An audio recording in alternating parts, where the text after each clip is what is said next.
पिछले 5 वर्षों में देश के मोबाइल ग्राहकों में 4 करोड़ की कमी आई है। जो मोबाइल ग्राहकों की संख्या है उसमें 4 करोड़ की कमी आई है। इस साल फरवरी तक देश में 114.1 करोड़ मोबाइल यूजर्स थे, जबकि 2019 की फरवरी में ये आंकड़ा 118.3 करोड़ का हुआ करता था।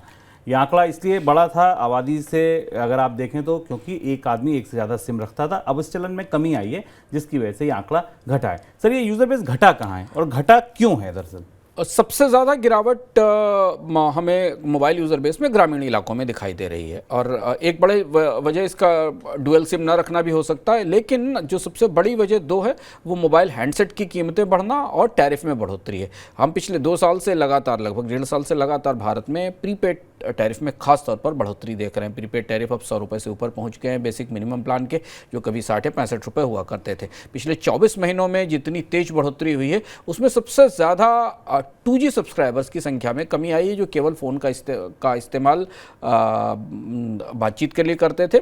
30 से 35% जो सब्सक्राइबर है वायरलेस सब्सक्राइबर, वो 2G नेटवर्क्स पर हैं, और इसके अलावा 4G सब्सक्राइबर्स की संख्या में उतनी कमी हमें नहीं दिखाई दे रही है। दूसरी और महत्वपूर्ण बात एक और इस पूरे आंकड़े के साथ हमें दिखाई देती है कि हैंडसेट के प्राइसेस बढ़ना भी एक बड़ी वजह है, जिस वजह से भी मोबाइल फ़ोन की होल्ड के सब्सक्राइबर से मोबाइल फ़ोन की सेवाओं पर असर पड़ रहा है। और इस आंकड़े को अगर आप भारत में ऑनलाइन इंटरनेट की या इंटरनेट के पेनिट्रेशन, इंटरनेट की रफ्तार के आंकड़े से देखें जो पिछले साल आया था, तो आपको पूरा चक्र मिलता दिखाई दे रहा है कि मोबाइल क्षेत्र में तीनों सेवाएं, डेटा की सेवाएं, मोबाइल का हैंडसेट और मोबाइल की सामान्य सेवाएँ महंगी हो रही हैं, और उसकी वजह से इंटरनेट की वृद्धि दर में भी कमी दिख रही है। सर, टेलीकॉम कंपनियों की तरफ से एक और खबर है, वो ये है कि मैसेजिंग ऐप्स को लाइसेंसिंग के दायरे में लाने की बात कर रही हैं।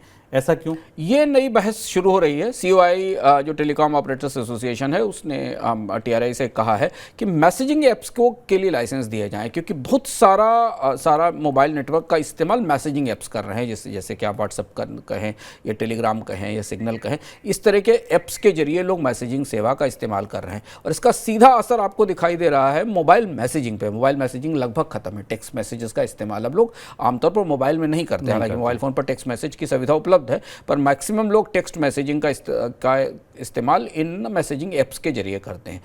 ये एक नई तरीके की बहस शुरू हो रही कि इन मैसेजिंग ऐप्स को लाइसेंस दिए जाएं, क्योंकि ये आपके मोबाइल नेटवर्क का इस्तेमाल करते हैं और उस नेटवर्क के जरिए ही लोग संचालन करते हैं। दूसरी और बात मोबाइल कंपनियों की तरफ से इसलिए कही जा रही है क्योंकि इन कंपनियों में ये जितने भी मैसेजिंग ऐप्स हैं, इनके अपने बिजनेस मॉडल, इनके अपने रेवेन्यूज़ हैं, और आप मैसेजिंग ऐप्स ने कई सारी और सुविधाएँ भी देनी शुरू कर दी हैं। जैसे आप केवल उससे मैसेजिंग ही नहीं कर सकते, उसके साथ आपको एंटरटेनमेंट की, शॉपिंग की बहुत सारी सुविधाएँ भी मिलना शुरू हुई हैं। इसलिए क्या इनके लिए नई लाइसेंसिंग आएगी, इसकी कोशिश शुरू हो गई है।